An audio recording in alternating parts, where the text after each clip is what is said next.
Hello students, good morning. कैसे हैं आप लोग? पढ़ाई कर रहे हैं आप लोग? ऑफ सो पढ़ाई कर रहे होंगे आप लोग। ठीक है, घर में रहिए, सुरक्षित रहिए और अपना बहुत ख्याल रखिए और पढ़ाई करते रहिए। करेक्ट। खैर, लास्ट लेक्चर में हम लोगों ने लिया था ग्राफ बनाने के जो कुछ पॉइंट्स थे। तो पहले हमने डोमेन के बारे में बात करी और फिर मैंने रेंज के बारे में भी बात करी। तो रेंज के अंदर हमने जो बात की थी, तो रेंज कहाँ डिफाइन होती है? तो वो वाई एक्सिस पे डिफाइन होती है, मतलब वर्टिकल अलोंग होती है ग्राफ के अंदर। और डोमेन कहाँ डिफाइन होता है? तो वो हॉरिजॉन्टल एक्स एक्सिस की वैल्यू का सेट बनाना है जिसके लिए दिया गया फंक्शन डिफाइन हो। करेक्ट। अच्छा, तो रेंज के बारे में हमने बात करी। तो रेंज के बारे में हम लोगों ने बात कर ली थी कि रेंज कैसे मिलेगा। रेंज कैसे मिलेगा? तो करस्पॉन्डिंग वैल्यू अगर आप डालेंगे, y की वैल्यू जो आएंगी x की वैल्यू डालने से, तो वो हमारा रेंज का पार्ट होगा। करेक्ट, सही बात है। इस बात में आपको कोई प्रॉब्लम नहीं है अभी तक। अच्छा, रेंज के बाद अगली बात जो हम लोग करते हैं कि रूट्स, तीसरा पॉइंट वो होता है रूट्स। किसी भी ग्राफ बनाने के लिए हमें रूट्स चाहिए। रूट्स मतलब I am talking real roots की बात कर रहा हूं। तो एक बात बताओ मुझे आप कि जैसे y बराबर एफ एक्स है बराबर A X square plus B X plus C है। इसको तो हमने सुना ही होगा, क्वाड्रेटिक एक्सप्रेशन होता है। अब ये क्वाड्रेटिक एक्सप्रेशन का जो ग्राफ बनता है वो हमने देखा है। जैसे मैं ऐसे बता रहा हूं, रूट्स के बारे में बता रहा हूं आपको। तो रूट्स हमें मतलब इसका जो ग्राफ बनता है वो पैराबोला बनता है, एक अपवर्ड बनता है, ए पॉजिटिव, और अगर ए नेगेटिव हुआ तो पैराबोला डाउनवर्ड बनता है। सही है। रूट्स की बात कहां आती है? जब रूट्स कहां मिलता है हमें? रियल रूट्स की बात कर रहा हूं। रूट्स मतलब रियल रूट्स। रूट्स हमें कहां मिलता है? वो एक्स एक्सिस पे मिलता है। और एक्स पे कौन जीरो होता है? वाई। तो roots we get at x axis and at x axis कौन जीरा बच्चा? y जीरो होता है। तो रूट्स हमें कब मिलेगा? जब ग्राफ किसको कट करके निकलेगा? x एक्सिस को। रूट्स मतलब मैं रियल रूट्स की बात कर रहा हूं। जैसे क्वाड्रेटिक में हम लोग बात करते हैं तो ये अभी प्रेजेंट सिनारियो में ये क्वाड्रेटिक एक्सप्रेशन होता है। और अगर मैं इन दोनों को सेपरेट कर देता हूं, अगर यही ग्राफ x एक्सिस को काट जाए तो एट x एक्सिस y बराबर कितना? जीरो। y बराबर जीरो मतलब what you get? A X square plus कितना? बी एक्स प्लस सी बराबर जीरो। इसका नाम हो जाता है quadratic equation. Correct, quadratic equation. तो हम लोग क्या करते हैं? अगर मान लीजिए मैं ऐसे ही, आप लोग क्वाड्रेटिक जानते हैं बहुत अच्छे से, तो अगर ये ऐसे काट के निकल जाए तो यहां पर इसके कितने रूट्स हैं? दो। और अगर मान लो ये काट के ना निकले, ऐसे ही चला जाए, तो यहां पर तो रियल रूट्स है और यहां पर कोई रूट्स नहीं है, मतलब इमेजिनरी रूट्स है। इमेजिनरी रूट्स है मतलब मेरा कहने का मतलब है कि मैं जो रूट्स पॉइंट ले रहा हूं, रूट्स पॉइंट का मतलब एक्स एक्सिस को ग्राफ क्या करना चाहिए? काटना चाहिए। करेक्ट। सो अगर मान लीजिए मैं एक आपके समक्ष एक, तो ये बात समझ में आ गई होगी। रूट्स क्या होता है? We get at x axis, roots we get at x axis and at x axis y का मान क्या होता है? जीरो होता है। सो जैसे मान लीजिए मैं आपके समक्ष ऐसा लिखूं, एक एक्सप्रेशन या फिर एक डायग्राम बनाऊं, नॉट एक्सप्रेशन लिखूं, एक डायग्राम बनाऊं ऐसा। ये मान लीजिए एग्जाम्पल के तौर पे ये मेरे पास कौन है? मेरा एक्स एक्सिस है और मैं ऐसा करके बना दूं एक्स एक्सिस। तो इसके कितने रूट्स हैं साहब? ये 3 रूट्स हैं। मान लो इसका नाम 1 2 और ये कितना? 3। तो यहां पर रूट्स कौन कौन हुए? रूट्स हुआ कौन? 1 2 और 3। रूट्स का मतलब एक्स एक्सिस को काटना। रूट्स का मतलब एक्स एक्सिस को काटना। बात मेरी समझ में आ रही है? जैसे अगर मैं कहूं, एक एग्जाम्पल के तौर पे मैं आपसे कहूं एक ग्राफ बना दूं और मैं ऐसा करके ऐसा ही बना दो, ये एक लाइन बना दी मान लीजिए,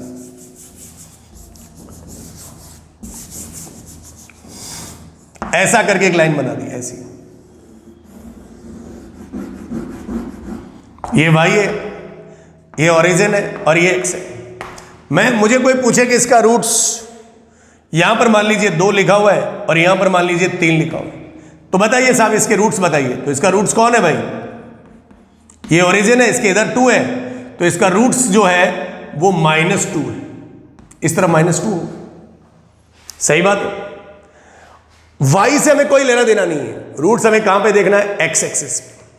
तो कभी भी अगर हमें उसके रूट्स की बात करनी है, मतलब intersection with x axis, intersection with x axis, x axis में कौन 0 होता है, तो वो y 0 होता है। आई होप दिस इज क्लियर। इसमें आपको कोई प्रॉब्लम नहीं होनी चाहिए। तो रूट्स कब मिलता है, रूट्स हमें x एक्सिस पे मिलता है। मैं रूट्स मतलब रियल रूट्स की बात कर रहा हूं, और x एक्सिस में मिलेगा मतलब ग्राफ किसको कट करेगा, x एक्सिस को कट करेगा। ये मतलब होता है मेरा रूट्स का। सो ये पॉइंट भी आपको क्लियर हो गया। रूट्स निकालने के लिए आप x एक्सिस में y का वैल्यू 0 डाल देंगे तो हमें वहां से क्या मिल जाएंगे, रूट्स मिल जाएंगे। शायद ये बात आपको समझ में आ गई। अगला पॉइंट है, अगला पॉइंट है, ये हमारा 3 पॉइंट हो गए। नेक्स्ट अगला पॉइंट हम लोग लेते हैं इसके अंदर, वो है फोर्थ एक्सट्रीमम वैल्यूज, या फिर मैक्सिमम एंड मिनिमम वैल्यू लिख दें। Maximum oblique minimum values of function, values of function, सही बात। Maximum oblique minimum values of function, sir ये क्या होती है? तो भैया देखो, मैक्सिमम और मिनिमम वैल्यू भी हमें वाई एक्सिस पर ही मिलती है अगर डिफाइन है तो। मतलब सीधा सीधा मैं लिख दूं कि मैक्सिमम एंड या फिर minimum value it is obtained at y axis only if defined. अगर वो डिफाइन है तो वो कहां पर मिलेंगी आपको, वाई एक्सिस पर ही मिलेंगी। तो इसका मतलब तो जो हमने पहला दूसरा पॉइंट पढ़ा था, रेंज को हम लोग मैक्सिमम ऑब्लिक मिनिमम वैल्यू से कनेक्ट कर सकते हैं क्या? तो इससे फिर बात आती है कि साहब इसका मतलब मैक्सिमम और मिनिमम वैल्यू आपने अलग से क्यों बताया, आप उसी में बता देते।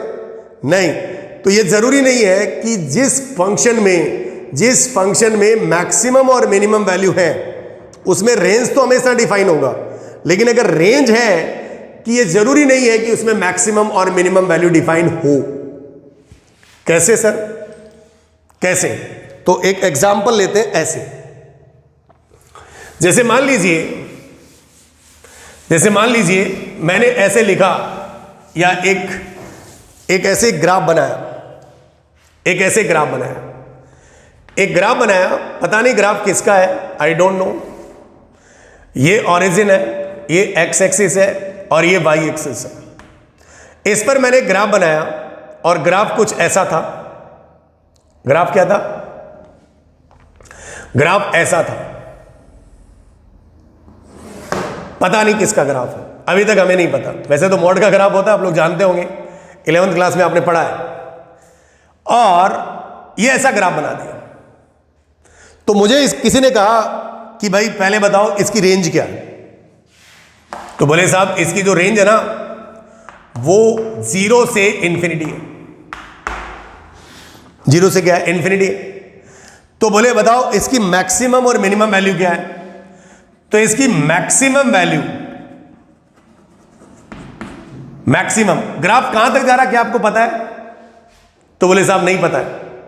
नहीं पता है इसका मतलब नॉट डिफाइंड या फिर does not exist. Does not exist मतलब इस केस में मैक्सिमम वैल्यू एग्जिस्ट ही नहीं करेगी। Not exist, not defined. तो साहब मिनिमम वैल्यू, तो मिनिमम वैल्यू इंटरवल की शुरुआत छोटे से बड़े की होती है। तो इस केस में अगर हम बात करें इसकी मिनिमम वैल्यू कितनी, तो इसकी मिनिमम वैल्यू 0 है।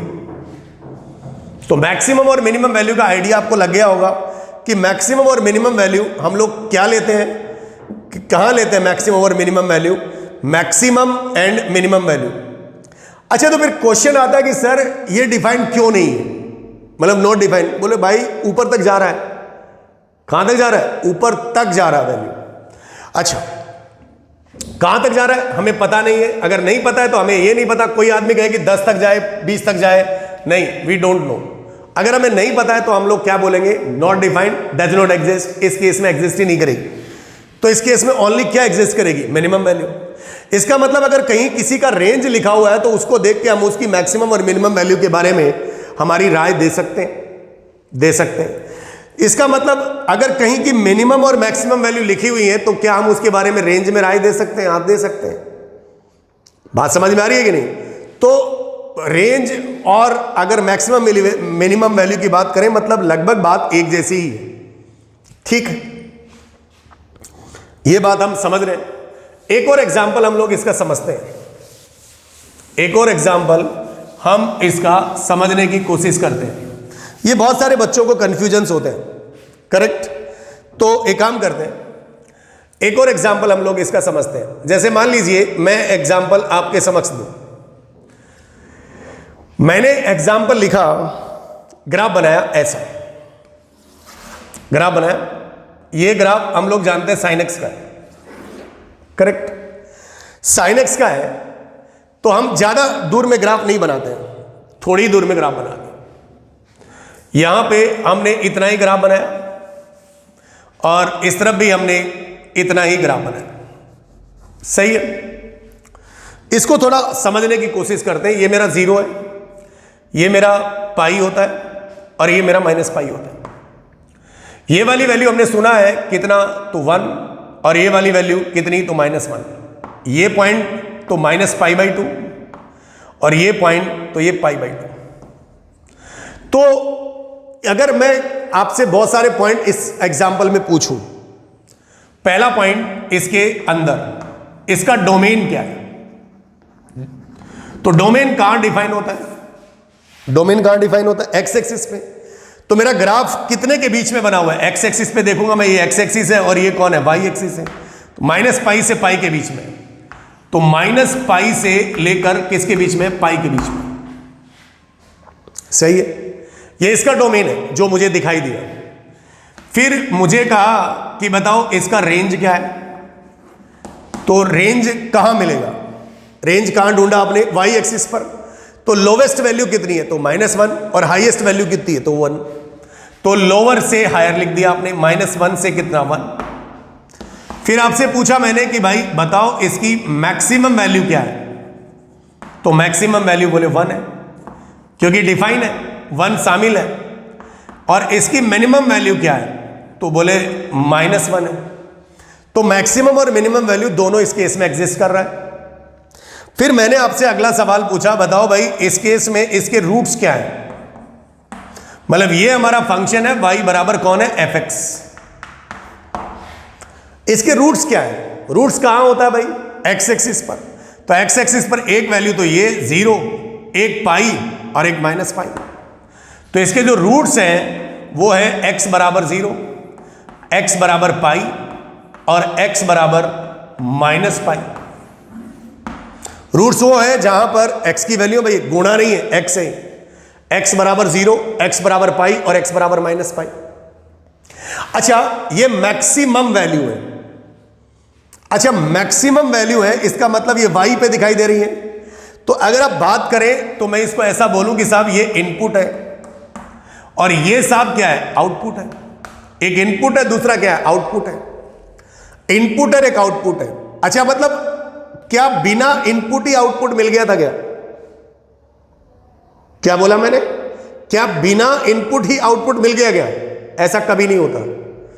इसका मतलब ये 1 किस वजह से मिला, किस x की वैल्यू की वजह से मिला, तो फिर देखा कि साहब ये तो π/2 की वजह से मिला। और -1 किसकी वजह से मिला? तो ये -π/2 की वजह से मिला। तो बोले ये π/2 और -π/2 क्या है? तो ये मैक्सिमा एंड मिनिमा है। ये मैक्सिमा है और ये मिनिमा है। वो कैसे? वो ऐसे, वो ऐसे। तो मैक्सिमम वैल्यू बराबर